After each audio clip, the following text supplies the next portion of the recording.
Karachi smart lockdown 8 बजे मार्केटें बंद करने के खिलाफ आज ताजिर इत्तेहाद का एहतजाज रैली निकाली गई।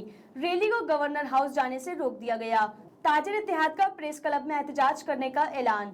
हम स्मार्ट लॉकडाउन और 8 बजे मार्केटें बंद करने वाले ऐलान को मुश्तरका करते हैं। ताजिर इत्तेहाद का खिताब। 2 छुट्टियों की ये बात कर रहे हैं, इतवार और जुम्मा। हम इसको बिल्कुल मुस्तरद करते हैं और खुसूसन मैं रिटेलर्स, शादी हॉल्स, बचत बाजार की तरफ से बात कहता चलूँ कि किसी दिन कोई छुट्टी नहीं होगी। और जो हमारा रमज़ान का जो शॉपिंग फेस्टिवल होता है, पहले अशरा छोड़ के दूसरे अशरे से 11वें रोज़े थे, तमाम मार्केटें रात को जिस तरह खुलती हैं इसी तरह खुलेंगी। एक मार्केट भी कोई बंद नहीं होगी। और अगर किसी सरकारी इदारे ने हमारे ताजिरों को हाथ लगाने की कोशिश की तो सरीना मोबाइल मार्केट में तो आपने सिर्फ टेलर देखा है, अब हम हाथ भी तोड़ देंगे और टांगे भी तोड़ देंगे। हमारा सब्र का पैमाना लबरेज हो चुका है। हमारे साथ पिछले साल रमज़ान में ज्यादती की गई और दोबारा प्लानिंग करके रमज़ान में कोरोना को लाया जा रहा है, जबकि एजाज़ शुमार ये बता रहे हैं कि 2.4 से लेकर 2.7 का रेशियो आ रहा है इस वक्त कराची में। मैं वज़ीर आला सिंध और NCOC की पूरी टीम से ये गुजारिश करता हूँ कि खुदा के वास्ते इन ताजिरों पे तरस खाएं। ये वो ताजिर हैं जो रेवेन्यू देते हैं तो आप लोगों की तनख्वाहें चलती हैं। ये सुबह हमारे 10 बजे सिंध हुकूमत के साथ, उनके नुमाइंदे के साथ मुज़ाकरात हुए थे और उनका कहना ये है कि फेडरल गवर्नमेंट की तरफ से NCOC के नोटिफिकेशन है, उसके तहत ये इकदाम किए गए। और उनका कहना ये भी है कि हमने ये पाबंदी नहीं लगाई, असद उमर साहब ने हमें ऑर्डर भेजे हैं, उस पर हमने ये इस वक्त उनके कॉलिशन पार्टनर MQM के नुमाइंदे यहाँ मौजूद थे, उनका कहना है ये सिंध हुकूमत ने पाबंदी लगाई है। NCOC का कोई वास्ता ही नहीं है। और 2.7 2.5 में जब यहाँ कोरोना है तो क्यों तजारत बंद की जा रही है। हमने उनसे भी ये सवाल किया कि आप असेंबली में बैठे हैं, आपने हमारे कराची के लिए क्या आवाज़ उठाई। लेकिन अब हम चाहेंगे ये कि वज़ीर आला सिंध साहब फौरी तौर पर ऐलान करें कि जो 2 छुट्टियाँ की हैं उनको एक छुट्टी को ख़त्म करने का ऐलान करें। अदरवाइज़ जुम्मे वाले दिन अब मार्केटें बंद नहीं होंगी, मार्केटें खुलेंगी।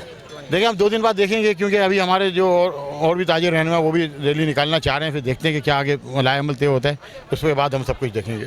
तो सिर्फ एक ही बात है कि ये तमाम जो नोटिफिकेशन है गवर्नमेंट वापस ले और जो ईद सीज़न है उसको ईद सीज़न की तरह गुजारने की इजाज़त दे। अगर वो ये काम कर लेती है तो फिर हमारे लिए कोई भी मामला मुश्किल नहीं है। देखिए बात यह है कि हमारा मकसद गवर्नर हाउस जाना नहीं था। हमारा मकसद ये था कि किसी भी तरह ये हम एक टोकन एहतजाज है हमारा, इस टोकन एहतजाज से हम ऐवानों तक बात पहुंचाना चाहते थे कि कराची के ताजिर इंशाअल्लाह एक प्लेटफार्म पे आपको नज़र आएंगे अगले 2 से 3 दिन के जो हमारा एहतजाज होगा।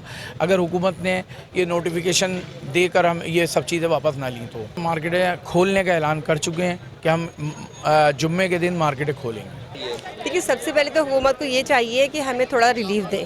हम उनसे कुछ नहीं मांग रहे, हमारी मांग कुछ भी नहीं है। सिर्फ जस्ट हम ये कह रहे हैं कि हमारे मर्दों को, हमारे बहन भाइयों को, बाप को, हमारे हस्बैंड को दुकानें खोलने दी जाएं, उनको कारोबार करना है। जब वो कमाएंगे तो हमें लाके देंगे ना। हमारा घर का चूल्हा चक्की कैसे चलेगा, हम अपने सर्वाइव कैसे करेंगे, बच्चों को तालीम कैसे देंगे। रमज़ान आ रहा है, महंगाई को आपको इशू सबको पता है, महंगाई कहाँ गई है।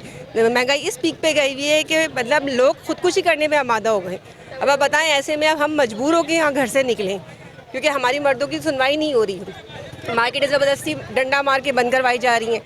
अगर मार्केटें बंद होंगी, मर्द कमा के नहीं लाएगा तो औरत पकाएगी कहाँ से, औरत कहाँ से लाएगी, कहाँ से पूरा करेगी। बच्चे खाने वाले हैं, औरत को भी सब कुछ चाहिए। जब मर्द कमाएगा नहीं, कमाने की उसको जगह दें, उसको स्पेस दें। वो हुकूमत से नहीं कह रहा कि आप मेरे घर में राशन भरो, वो कह रहा है मुझे काम करने दो। आपको एटलीस्ट उसको काम तो करने दें। इस हवाले से हम निकले थे यहाँ कि कम से कम हमारे मर्दों को इतना स्पेस मिलेगा, खुद मेहनत करके कमा सके और हमें पाल सके। हमें क्या, हमें हुकूमत तो नहीं पाल रही, हम तो अपनी बिहाफ पे, अपनी मदद आप पे पल रहे। हमारे मर्द कमा के लाते हैं, हम अपने घर में चूल्हा जलाते हैं। हम अपने घर में चूल्हा जब जलाएंगे जब वो कमा के लाए, जब कमाएगा नहीं तो फिर पीछे 4 आदमी कैसे खाएंगे, कैसे खाएंगे। क्योंकि किसी के घर में एक कमाने वाला है, 10 खाने वाले, उसके माँ बाप उसके साथ है, उसके बहन भाई उसके साथ है, उसके बच्चे हैं, बीवी है, क्या पूरा ख़ानदान जुड़ा हुआ है। एक मर्द पूरा ख़ानदान लेके चल रहा है और गवर्नमेंट उसको एक मर्द को कमाते हैं, उसके पीछे 10 आदमी मरते हैं। ये तो नाइंसाफ़ी है ना।